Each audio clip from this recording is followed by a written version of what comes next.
24 جولائی 634 عیسوی کے روز خالد رضی اللہ عنہ اپنی فوج کے ساتھ اجنادین پہنچ گئے۔ وہ بیت المقدس کے جنوب میں پہاڑیوں میں سے گزرے تھے۔ ان پہاڑیوں کے ایک طرف میدان تھا۔ خالد رضی اللہ عنہ نے وہاں قیام کا حکم دیا۔ تقریباً 1 میل دور رومی فوج خیمہ زن تھی۔ اس کا سالار اعلیٰ وردان اور سالار قبقلار تھا۔ رومی فوج تو جیسے انسانوں کا سمندر تھا، مسلمانوں کی فوج اس کے مقابلے میں چھوٹا سا دریا لگتی تھی۔ اسلامی فوج کے جو دستے دوسری جگہوں پر تھے وہ آ گئے اور مسلمانوں کی تعداد 32,000 ہو گئی۔ 1 میل کوئی زیادہ فاصلہ نہیں ہوتا۔ مسلمان اونچی جگہوں پر کھڑے ہو کر رومیوں کی خیمہ گاہ کی طرف دیکھتے تھے۔ انہیں حد نگاہ تک انسان اور گھوڑے نظر آتے تھے۔ 2-3 دنوں بعد خالد رضی اللہ عنہ کو بتایا گیا کہ فوج میں کچھ گھبراہٹ سی پائی جاتی ہے۔ مورخ لکھتے ہیں کہ ان 9,000 مجاہدین میں ذرا سی بھی گھبراہٹ نہیں تھی جو خالد رضی اللہ عنہ کے ساتھ تھے۔ وہ عیسائیوں، غسیانیوں اور رومیوں کے خلاف لڑتے چلے آ رہے تھے۔ وہ رومیوں کی اتنی زیادہ فوج سے خوفزدہ نہیں تھے۔ دوسرے دستوں کا حوصلہ بڑھانے کے لیے خالد رضی اللہ عنہ خیمہ گاہ میں گھومنے پھرنے لگے۔ وہ جہاں رکتے ان کے ارد گرد مجاہدین کا مجمع لگ جاتا۔ خالد رضی اللہ عنہ نے سب سے ایک ہی جیسے الفاظ کہے، اسلام کے سپاہیوں، میں جانتا ہوں تم نے اتنی زیادہ رومی فوج پہلے کبھی نہیں دیکھی، لیکن تم اتنی بڑی فوج کو پہلے شکست دے چکے ہو۔ خدا کی قسم تم ڈر گئے تو ہار جاؤ گے، اور اگر تم نے اس لشکر پر فتح پائی تو رومی ہمیشہ کے لیے ختم ہو جائیں گے۔ اپنے اللہ کے نام پہ لڑو، اسلام کے نام پہ لڑو۔ اگر تم نے پسپائی اختیار کی تو دوزخ کی آگ میں جلو گے۔ جب لڑائی شروع ہو جائے تو اپنی صفوں میں بد نظمی پیدا نہ ہونے دینا، قدم جما کر رکھنا۔ جب تک میری طرف سے حکم نہ ملے پیچھے نہ ہٹنا، نہ ہی حملہ کرنا۔ اللہ تمہارے ساتھ ہے اور اللہ کے رسول صلی اللہ علیہ وآلہ وسلم کی روح مقدس تمہیں دیکھ رہی ہے۔ ادھر رومیوں کا سالار اعلیٰ وردان اپنے کمانڈروں سے کہہ رہا تھا، اے رومیوں، قیصر روم کو شکست کی ذلت سے بچانا تمہارا فرض ہے۔ قیصر روم کو تم پر اعتماد ہے۔ اگر تم نے ان عربی مسلمانوں کو فیصلہ کن شکست نہ دی تو یہ تم پر ہمیشہ کے لیے غالب آ جائیں گے۔ یہ تمہاری بیٹیوں، بہنوں اور بیویوں کو بے آبرو کریں گے۔ اپنے آپ کو منتشر نہ ہونے دینا، صلیب کی مدد مانگو۔ فتح تمہاری ہے۔ مسلمانوں کی تعداد بہت تھوڑی ہے، 1 کے مقابلے میں تم 3 ہو۔ 2-3 دن مزید گزر گئے۔ خالد رضی اللہ عنہ دشمن کی صحیح تعداد اور کیفیت معلوم کرنا چاہتے تھے۔ وہ کسی بھی جاسوس کو بھیج سکتے تھے، لیکن انہیں جس قسم کی معلومات کی ضرورت تھی وہ کوئی ذہین اور دلیر آدمی حاصل کر سکتا تھا۔ انہوں نے اپنے سالاروں سے کہا کہ انہیں کوئی آدمی دیا جائے۔ ابن الولید سالار زرار بن الازور نے کہا، کیا میں یہ کام نہیں کر سکوں گا؟ خدا کی قسم مجھ سے بہتر یہ کام کوئی اور نہیں کر سکے گا۔ زرار وہ سالار تھے جنہوں نے بصرہ کے معرکے میں اپنی نہ صرف زرہ اتار پھینکی بلکہ قمیص بھی اتار کر کمر تک برہنہ ہو گئے، اور ایسے جوش سے لڑے تھے کہ سارے لشکر کے جوش و جذبے میں بے پناہ اضافہ ہو گیا تھا۔ ہاں ابن الازور، خالد نے کہا، تمہارے سوا یہ کام اور کون کر سکتا ہے؟ تم ہی بہتر جانتے ہو کہ وہاں تمہیں کیا دیکھنا ہے۔ زرار نے قمیض اتار پھینکی اور کمر تک برہنہ ہو گئے۔ وہ گھوڑے پر سوار ہوئے تو خالد رضی اللہ عنہ اور دوسرے سالاروں نے قہقہا لگایا، خدا حافظ میرے رفیقو۔ زرار نے ہلکی سی ایڑ لگا کر کہا، اللہ تجھے سلامت رکھے ابن الازور۔ خالد رضی اللہ عنہ نے کہا، رومیوں کی خیمہ گاہ کے قریب ایک اونچی ٹیکری تھی۔ زرار نے گھوڑا نیچے چھوڑا اور ٹیکری پر چڑھ گئے۔ مسلمانوں اور رومیوں کے خیمہ گاہوں کے درمیان 1 میل علاقہ خالی تھا۔ دونوں فریقین کے گشتی سنتری اس علاقے میں گشت کرتے رہتے تھے۔ یہ سنتری گھڑ سوار ہوتے تھے۔ زرار رضی اللہ عنہ کو رومیوں کے گشتی سوار نہیں دیکھ سکے تھے۔ زرار ٹیکری پر چڑھے تو دوسری طرف رومیوں کے سنتری موجود تھے۔ انہوں نے زرار کو دیکھ لیا تھا۔ زرار تیزی سے نیچے اترے اور کود کر گھوڑے پر سوار ہوئے۔ انہیں پکڑنے کے لیے رومی سوار ٹیکری کے دونوں طرف سے آئے۔ ان کی تعداد مورخوں کے مطابق 30 تھی۔ زرار نے گھوڑے کو ایڑ لگائی لیکن گھوڑے کو تیز نہ دوڑایا۔ رومی سواروں نے بھی گھوڑے تیز نہ دوڑائے۔ وہ غالباً محتاط تھے کہ مسلمان سنتری قریب کہیں موجود ہوں گے۔ پھر بھی رومی سواروں نے زرار کا تعاقب جاری رکھا اور زرار معمولی رفتار سے چلتے آئے۔ رومی سوار انہیں گھیرے میں لینے کے لیے پھیلتے چلے گئے اور ایک دوسرے سے دور ہٹتے گئے۔ زرار ان کے بکھرنے کے ہی منتظر تھے۔ ان کے پاس برچھی تھی۔ ان کی اپنی خیمہ گاہ قریب آ گئی تھی۔ اچانک زرار نے گھوڑے کو تیزی سے پیچھے موڑا اور ایڑ لگائی۔ ان کا رخ اس رومی سوار کی طرف تھا جو ان کے قریب تھا۔ انہوں نے اس رومی پر برچھی کا وار کیا۔ وار بڑا زوردار تھا۔ رومی سنبھل نہ سکا۔ زرار کا حملہ غیر متوقع تھا۔ یہ سوار گھوڑے سے گر پڑا۔ دوسرے رومی سوار ابھی سمجھ بھی نہ پائے تھے کہ یہ کیا ہوا ہے کہ زرار کی برچھی ایک اور رومی کے پہلو میں اتر چکی تھی۔ تیسرا سوار زرار کی طرف آیا تو زرار کی برچھی میں پرو دیا گیا۔ مسلمانوں کی خیمہ گاہ قریب ہی تھی، پھر بھی رومی زرار کو گھیرے میں لینے کی کوشش کر رہے تھے۔ زرار مانے ہوئے شہ سوار تھے، وہ رومیوں کے ہاتھ نہیں آ رہے تھے۔ رومیوں کی تعداد اب 27 تھی۔ زرار بھاگ نکلنے کی بجائے انہی میں گھوڑا دوڑاتے اور پینترے بدلتے پھر رہے تھے۔ ان کی برچھی کا کوئی وار خالی نہیں جاتا تھا۔ واقدی اور تبری نے لکھا ہے کہ زرار رضی اللہ عنہ نے برچھی کے ساتھ ساتھ تلوار بھی استعمال کی تھی۔ ان کی تحریروں کے مطابق زرار نے 30 میں سے 19 رومی سواروں کو مار ڈالا تھا۔ زرار کو زد میں لینے کی کوشش میں رومی مسلمانوں کی خیمہ گاہ کے اور قریب آ گئے تھے۔ بہت سے مسلمان سوار زرار کو مدد دینے کے لیے تیار ہونے لگے۔ رومیوں نے یہ خطرہ بر وقت بھانپ لیا اور وہ بھاگ گئے۔ زرار رضی اللہ عنہ جب اپنی خیمہ گاہ میں داخل ہوئے تو مجاہدین نے داد و تحسین کا شور و غوغا برپا کر کے ان کا استقبال کیا، لیکن خالد رضی اللہ عنہ کے سامنے گئے تو خالد رضی اللہ عنہ کے چہرے پر خفگی تھی۔ کیا میں نے تجھے کسی اور کام کے لیے نہیں بھیجا تھا؟ خالد رضی اللہ عنہ نے درشت لہجے میں کہا۔ اور تو نے دشمن سے لڑائی شروع کر دی؟ کیا تو نے اپنے فرض کے ساتھ بے انصافی نہیں کی؟ ابن الولید، زرار بن الارزور نے کہا، خدا کی قسم تیرے حکم کا اور تیری ناراضگی کا خیال نہ ہوتا تو جو رومی بچ کر نکل گئے ہیں وہ بھی نہ جاتے۔ انہوں نے مجھے گھیر لیا تھا۔ اس کے بعد خالد رضی اللہ عنہ نے کسی کو رومی خیمہ گاہ کی جاسوسی کے لیے نہ بھیجا۔ 3-4 دن اور گزر گئے۔ خالد رضی اللہ عنہ کے لشکر نے آرام کر لیا، لیکن خالد رضی اللہ عنہ کے اپنے شب و روز جاگتے، سوچتے اور خیمے میں ٹہلتے گزرے۔ اپنے سے 3 گنا طاقتور دشمن کو شکست دینا تو ذرا دور کی بات ہے، اس کے مقابلے میں اترنا ہی ایک بہادری تھی۔ لیکن خالد رضی اللہ عنہ فتح کے سوا کچھ سوچ ہی نہیں سکتے تھے۔ وہ ہر شام سالاروں اور کمانداروں کو بلا کر ان سے مشورے لیتے اور ہدایات دیتے تھے۔ رومی کیمپ میں کچھ اور ہی صورتحال پیدا ہو گئی تھی۔ ان کے سالار قبقلار کا حوصلہ جواب دے رہا تھا۔ متعدد مورخوں نے، خصوصاً واقدی نے، یہ واقعہ تفصیل سے لکھا ہے۔ میں بڑا ہی خوش قسمت ہوتا اگر میں مسلمانوں کی فوج سے دور رہتا، قبقلار نے اپنے سالار اعلیٰ وردان سے کہا۔ ایسے نظر آتا ہے کہ وہ ہم پر غالب آ جائیں گے۔ ایسی بے معنی بات آج میں پہلی بار سن رہا ہوں، وردان نے کہا۔ کیا ایک آدمی کبھی 3 آدمیوں پر غالب آیا ہے؟ ایسا کئی بار ہوا ہے، قبقلار نے کہا۔ ہاں، ایسا کئی بار ہوا ہے، وردان نے کہا، اور وہ تم جیسے 3 جوان تھے جو میدان میں اترنے سے پہلے ہی حوصلہ ہار بیٹھے تھے۔ کیا وہ ایک آدمی نہیں تھا جس نے ہمارے 30 میں سے 19 سوار کو مار گرایا ہے؟ قبقلار نے کہا۔ 30 سوار ایک سوار پر غالب نہیں آ سکے، وہ سپاہی تھے، بزدل تھے، وردان نے کہا۔ تم سالار ہو، تم یہ بھی بھول گئے ہو کہ میدان جنگ میں بزدلی کی سزا موت ہے۔ لیکن مجھے یہ بتاؤ کہ تمہیں ہوا کیا ہے؟ کیا تم پر مسلمانوں کا جادو چل گیا ہے؟ جب سے ایک مسلمان نے ہمارے 30 آدمیوں کا مقابلہ کیا اور انہیں مارا ہے، میں سوچ میں پڑ گیا ہوں کہ اس ایک آدمی میں اتنی طاقت اور اتنی پھرتی کہاں سے آ گئی تھی؟ سالار قبقلار نے کہا۔ میں نے ایک عربی عیسائی کو مسلمانوں کے کیمپ میں بھیج رکھا تھا، وہ 3-4 دن مسلمان بن کر ان کی خیمہ گاہ میں رہا۔ کل وہ واپس آیا ہے، اس نے جو کچھ بتایا ہے اس سے مجھے پتا چلا ہے کہ ان کی طاقت کیا ہے۔ اس نے کیا بتایا ہے؟ وردان نے پوچھا۔ میں اسے ساتھ لایا ہوں، قبقلار نے کہا۔ ساری بات اسی سے سن لیں۔ جاسوس کو بلایا گیا۔ وردان نے اس سے پوچھا کہ مسلمانوں کی خیمہ گاہ میں اس نے کیا دیکھا ہے۔ سالار اعلیٰ کا رتبہ قیصر روم جتنا ہو، جاسوس نے تعظیم سے کہا۔ میں نے اس خیمہ گاہ میں عجیب لوگ دیکھے ہیں، وہ جو اپنے آپ کو مسلمان کہلاتے ہیں، ہم جیسے نہیں۔ تم اتنے دن ان کے درمیان کس طرح رہے؟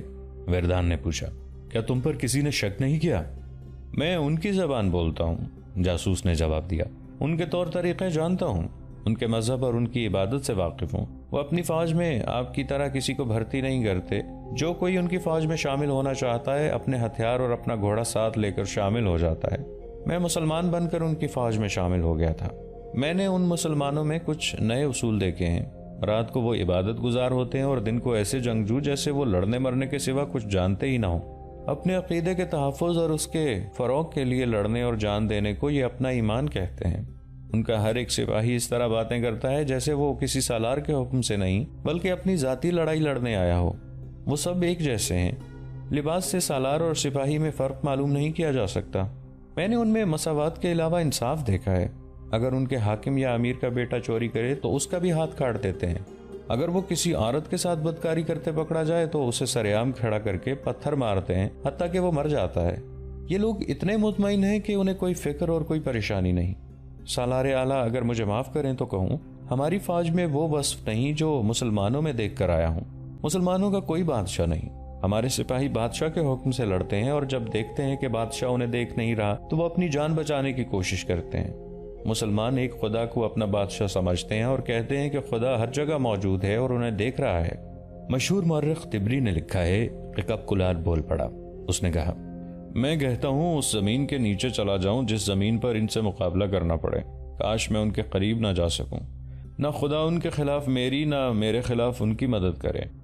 فردان نے کپکلار سے کہا کہ اسے لڑنا پڑے گا، لیکن کپکلار کا لڑنے کا جذبہ ماند پڑ گیا تھا۔ 27 جمادی الاول 13 ہجری بمطابق 29 جولائی 634 عیسوی کی شام خالد رضی اللہ عنہ نے اپنے سالاروں کو آخری ہدایات دیں اور اپنے لشکر کی تقسیم کر دی۔ 28 جمادی الاول 13 ہجری کو یعنی اگلے ہی روز مجاہدین نے روزمرہ کی طرح فجر کی نماز باجماعت پڑھی۔ سب نے گڑ گڑا کر بڑے ہی جذباتی انداز میں دعائیں مانگی۔ بہت سے ایسے تھے جن کی آنکھوں میں آنسو آ گئے، ان میں سے نہ جانے کس کس کی یہ آخری نماز تھی۔ نماز کے فوراً بعد انہیں اپنے اپنے دستوں کے ساتھ ان جگہوں پر چلے جانا تھا جو ان کے لیے گزشتہ رات مقرر کی گئی تھی۔ سورج نکلنے سے پہلے پہلے خالد رضی اللہ عنہ کا لشکر اپنی جگہوں پر پہنچ چکا تھا۔ رومیوں نے یہ سوچا کہ وہ اپنی اتنی زیادہ تعداد کے بلبوتے پر اتنا پھیل جائیں گے کہ مسلمان اتنا پھیلے تو ان کی صفوں میں شگاف پڑ جائیں گے، لیکن خالد رضی اللہ عنہ نے تعداد کی قلت کے باوجود محاذ 5 میل لمبا بنا دیا۔ اس سے یہ خطرہ کم ہو گیا کہ رومی پہلوؤں میں جا کر یا پہلوؤں سے عقب میں جا کر حملہ کریں گے۔ خالد رضی اللہ عنہ نے دوسری دانش مندی یہ کی کہ اپنے لشکر کا منہ مغرب کی طرف رکھا تاکہ سورج ان کے پیچھے اور رومیوں کے سامنے رہے اور وہ آنکھوں میں سورج کی چمک پڑنے کی وجہ سے آنکھوں کو کھول نہ سکیں۔ حسب معمول خالد رضی اللہ عنہ نے اپنی فوج کو 3 حصوں میں تقسیم کیا۔ ایک پہلو کے دستوں کے سالار سعید بن عامر تھے، دوسرے کے امیر المومنین ابو بکر رضی اللہ عنہ کے بیٹے عبد الرحمن اور قلب کی کمان معاذ بن جبل رضی اللہ عنہ کے پاس تھی۔ خالد رضی اللہ عنہ نے دونوں پہلوؤں کے دستوں کی حفاظت کا یا مشکل کے وقت ان کی مدد کو پہنچنے کا یہ انتظام کیا تھا کہ ان دستوں کے آگے ایک ایک دستہ کھڑا کر دیا تھا۔ 4000 نفری جس کے سالار یزید بن ابی سفیان تھے، خالد رضی اللہ عنہ نے قلب کے عقب میں محفوظہ کے طور پر رکھ لی۔ وہاں اس نفری کی موجودگی اس لیے بھی ضروری تھی کہ وہاں عورتیں اور بچے تھے۔ خالد رضی اللہ عنہ نے سالاری کے رتبے کے افراد کو اپنے ساتھ رکھ لیا۔ مقصد یہ تھا کہ جہاں کہیں سالار کی ضرورت پڑے ان میں سے ایک کو وہاں بھیج دیا جائے۔ یہ چاروں بڑے قابل اور تجربہ کار سالار تھے۔ یہ تھے عمر رضی اللہ عنہ کے بیٹے عبداللہ اور عمرو بن عاص رضی اللہ عنہ، زرار بن الازور اور رافع بن عمیرہ رضی اللہ عنہ۔ سورج طلوع ہوا تو رومی سنتریوں نے اپنے سالاروں کو اطلاع دی کہ مسلمان جنگی ترتیب میں تیار ہو گئے ہیں۔ رومیوں کے اجتماع میں ہڑبانگ مچ گئی۔ ان کا یہ خدشہ بجا تھا کہ مسلمان حملہ کر دیں گے۔ رومی سالاروں نے بڑی تیزی سے اپنے لشکر کو تیار کیا اور مسلمانوں کے سامنے کھڑا کر دیا۔ دونوں فوجوں کے درمیان فاصلہ تقریباً 4 فرلانگ کا تھا۔ خالد رضی اللہ عنہ نے اپنے محاذ کو کم و بیش 5 میل لمبا کر دیا تھا۔ رومی اپنے لشکر کو اس سے زیادہ پھیلا سکتے تھے، لیکن انہوں نے اپنے محاذ کی لمبائی تقریباً اتنی ہی رکھی جتنی خالد رضی اللہ عنہ نے رکھی تھی۔ اس سے خالد رضی اللہ عنہ کا یہ مسئلہ تو حل ہو گیا کہ رومی مسلمانوں کے پہلوں کے لیے خطرہ نہ بن سکے، لیکن رومی لشکر کی گہرائی زیادہ بلکہ بہت زیادہ تھی۔ دستوں کے پیچھے دستے اور ان کے پیچھے دستے تھے۔ مسلمانوں کے لیے ان کی صفیں توڑنا تقریباً ناممکن تھا۔ مورخ لکھتے ہیں کہ رومیوں کا لشکر جب اس ترتیب میں آیا تو دیکھنے والوں پر ہیبت طاری کرتا تھا۔ بہت سی صلیبیں جن میں کچھ بڑی اور کچھ ذرا چھوٹی تھیں اس لشکر میں سے اوپر کو ابھری ہوئی تھیں اور کئی رنگوں کے جھنڈے اوپر کو اٹھے ہوئے لہرا رہے تھے۔ اس کے مقابلے میں مسلمانوں کی فوج نہایت معمولی اور بے روب سی لگتی تھی۔ رومیوں کا سالار وردان اور سالار کپکلار اپنے لشکر کے قلب کے سامنے گھوڑے پر سوار کھڑے تھے۔ ان کے ساتھ ان کے محافظوں کا ایک ایک دستہ تھا جو لباس وغیرہ سے بڑے شان والے لگتے تھے۔ رومیوں کی تعداد اور ان کے ظاہری جاہ و جلال کو دیکھ کر خالد رضی اللہ عنہ نے محسوس کیا ہوگا کہ ان کے مجاہدین پر رومیوں کا ایسا اثر ہو سکتا ہے کہ ان کا جذبہ ذرا کمزور ہو جائے۔ شاید اسی لیے خالد رضی اللہ عنہ نے اپنے گھوڑے کو ایڑ لگائی اور گھوڑے کا رخ اپنی فوج کے ایک سرے کی طرف کر دیا۔ یہ پہلا موقع تھا کہ انہوں نے اپنا محاذ اتنا زیادہ پھیلایا تھا۔ انہوں نے گھوڑا ایک پہلو کے دستے کے سامنے جا روکا۔ یاد رکھنا کہ تم اس اللہ کے نام پر لڑنے آئے ہو جس نے تمہیں زندگی عطا کی ہے۔ خالد رضی اللہ عنہ نے ایک ہاتھ اور اس ہاتھ کی شہادت کی انگلی آسمان کی طرف کر کے انتہائی بلند آواز میں کہا، اللہ کسی اور طریقے سے بھی اپنی دی ہوئی زندگی تم سے واپس لے سکتا ہے۔ اللہ نے تمہارے ساتھ ایک رشتہ قائم کر رکھا ہے، کیا یہ اچھا نہیں کہ تم اللہ کی خاطر اپنی جانیں قربان کر دو؟ اللہ اس کا اجر دے گا۔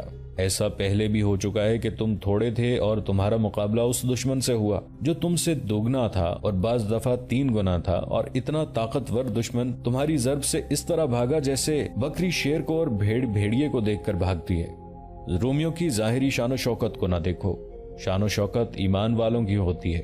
جاہو جلال ان کا ہے جن کے ساتھ اللہ ہے۔ اللہ تمہارے ساتھ ہے۔ آج اپنے اللہ اور اللہ کے رسول صلی اللہ علیہ وآلہ وسلم کی روح پر ثابت کر دو کہ تم باطل کے پہاڑوں کو ریزہ ریزہ کرنے والے ہو۔ یہ تو جذباتی باتیں تھیں جو خالد رضی اللہ عنہ نے کہیں، اور ان کا اثر وہی ہوا جو ہونا چاہیے تھا۔ خالد رضی اللہ عنہ نے ان باتوں کے علاوہ کچھ ہدایات دیں۔ مورخوں نے ان کے صحیح الفاظ لکھے ہیں۔ جب آگے بڑھ کر حملہ کرو تو مل کر دشمن پر دباؤ ڈالو جیسے ایک دیوار بڑھ رہی ہو۔ جب تیر چلاؤ تو سب کے تیر اکٹھے کمانوں سے نکلیں اور دشمن پر بوچھاڑ کی طرح گریں۔ دشمن کو اپنے ساتھ بہا لے جاؤ۔ خالد رضی اللہ عنہ تمام دستوں کے سامنے رکے اور یہی الفاظ کہے۔ اس کے بعد وہ عقب میں عورتوں کے پاس چلے گئے۔ دعا کرتی رہنا اپنے خامدوں کے لیے، اپنے بھائیوں اور اپنے باپوں کے لیے۔ خالد رضی اللہ عنہ نے عورتوں سے کہا، تم دیکھ رہی ہو کہ دشمن کی تعداد کتنی زیادہ ہے اور ہم کتنے تھوڑے ہیں۔ ایسا ہو سکتا ہے کہ دشمن ہماری صفوں کو توڑ کر پیچھے آ جائے۔ خدا کی قسم مجھے پوری امید ہے کہ اپنی عزت اور اپنی جانیں بچانے کے لیے تم مردوں کی طرح لڑو گی۔ ہم انہیں تم تک نہیں پہنچنے دیں گے، لیکن وہ سب کچھ ہو سکتا ہے جو ہم نہیں چاہتے کہ ہو جائے۔ ولید کے بیٹے، ایک عورت نے کہا، کیا وجہ ہے کہ ہمیں آگے جا کر لڑنے کی اجازت نہیں؟ مرد زندہ ہوں تو عورت کیوں لڑے؟ خالد رضی اللہ عنہ نے کہا، اور اپنے آپ کو بچانے کے لیے لڑنا تم پر فرض ہے، اور تم پر فرض ہے کہ مرد تھوڑے رہ جائیں۔ دشمن غالب آ رہا ہو تو آگے بڑھو اور مردوں کی طرح لڑو، اور اپنے اوپر غیر مرد کا غلبہ قبول نہ کرو۔ یہ پہلا موقع تھا کہ خالد رضی اللہ عنہ نے عورتوں کو بھی دشمن سے خبردار کیا اور انہیں اپنے دفاع میں لڑنے کے لیے تیار کیا تھا۔ اس سے ظاہر ہوتا ہے کہ انہیں خاصی تشویش تھی۔ انہوں نے کسریٰ کی فوجوں کو شکست پہ شکست دی تھی، لیکن رومی فارسیوں کی نسبت زیادہ منظم اور طاقتور تھے۔ خالد رضی اللہ عنہ کے سامنے یقیناً یہ پہلو بھی ہوگا کہ مجاہدین کو گھروں سے نکلے خاصا عرصہ گزر چکا تھا اور وہ مسلسل لڑائیوں کے تھکے ہوئے بھی تھے۔ انہیں اپنے اللہ پر، اللہ کی دی ہوئی روحانی طاقتوں اور ایمان پر بھروسہ تھا۔ دونوں فوجیں لڑائی کے لیے تیار ہو گئیں۔ رومیوں کی طرف سے ایک معمر پادری آگے آیا اور مسلمانوں سے کچھ دور آ کر رک گیا۔ اے مسلمانوں، اس نے بلند آواز سے کہا، تم میں سے کوئی ایسا ہے جو میرے پاس آ کر بات کرے؟ خالد رضی اللہ عنہ نے اپنے گھوڑے کی لگام کو ہلکا سا جھٹکا دیا اور پادری کے سامنے جا گھوڑا روکا۔ تم سالار ہو؟ بوڑھے پادری نے کہا۔ کیا تم میں مجھ جیسا کوئی مذہبی پیشوا نہیں؟ نہیں، خالد رضی اللہ عنہ نے جواب دیا، ہمارے ساتھ کوئی مذہبی پیشوا نہیں ہوتا، سالار ہی امام ہوتا ہے۔ میں سپہ سالار ہوں، اور معزز پادری کو یہ بھی بتا دیتا ہوں کہ میں اس وقت تک سپہ سالار رہوں گا جب تک میری قوم اور میری فوج چاہے گی۔ اگر میں اپنے اللہ وحدہ لا شریک کے احکام اور اس کے رسول صلی اللہ علیہ وآلہ وسلم کے فرمان سے انحراف کروں گا تو مجھے سپہ سالار نہیں رہنے دیا جائے گا۔ اگر اس حالت میں بھی سپہ سالار ہوں تو سپاہیوں کو حق حاصل ہے کہ وہ میرا کوئی حکم نہ مانے۔ مورخ لکھتے ہیں کہ معمر پادری پر خاموشی طاری ہو گئی اور کچھ دیر خالد رضی اللہ عنہ کے منہ کی طرف دیکھتا رہا۔ شاید یہی وجہ ہے، پادری نے ذرا دبی زبان میں کہا، یہی وجہ ہو سکتی ہے کہ فتح ہمیشہ تمہاری ہی ہوتی ہے۔ وہ بات کر معزز پادری جو تو کرنے آیا ہے، خالد رضی اللہ عنہ نے کہا۔ ہاں، پادری نے جیسے بیدار ہو کر کہا، اے عرب سے فتح کی امید لے کر آنے والے، کیا تو نہیں جانتا کہ جس زمین پر تو فوج لے کر آیا ہے اس پر کسی بادشاہ کو کبھی پاؤں رکھنے کی جرت نہیں ہوئی؟ تو اپنے آپ کو کیا سمجھ کر یہاں آ گیا ہے؟ فارسی آئے تھے لیکن ان پر ایسی دہشت طاری ہوئی تھی کہ بھاگ گئے تھے۔ کئی دوسرے بھی آئے تھے، وہ بڑی بہادری سے لڑے تھے، لیکن ناکامی اور مایوسی کے سوا انہیں کچھ حاصل نہ ہوا، وہ چلے گئے۔ تجھے ہمارے خلاف کچھ کامیابیاں حاصل ہوئی ہیں، لیکن یہ خیال دماغ سے نکال دے کہ ہر میدان میں تو فتح پائے گا۔ مورخوں کے مطابق خالد رضی اللہ عنہ خاموشی سے سن رہے تھے اور بوڑھا پادری پر اثر لہجے میں بول رہا تھا، میرا سپہ سالار وردان جو میرا آقا ہے تجھ پر رحم اور نوازش کرنا چاہتا ہے۔ پادری کہہ رہا تھا، اس سے بڑی نوازش اور کیا ہوگی کہ اس نے تیری فوج کو کاٹ دینے کی بجائے مجھے یہ پیغام دے کر تیرے پاس بھیجا ہے کہ اپنی فوج کو ہمارے ملک سے واپس لے جا۔ دوستو، آج کے لیے اتنا ہی۔ اسی کہانی کی اگلی قسط کے ساتھ بہت جلد حاضر ہوں گے۔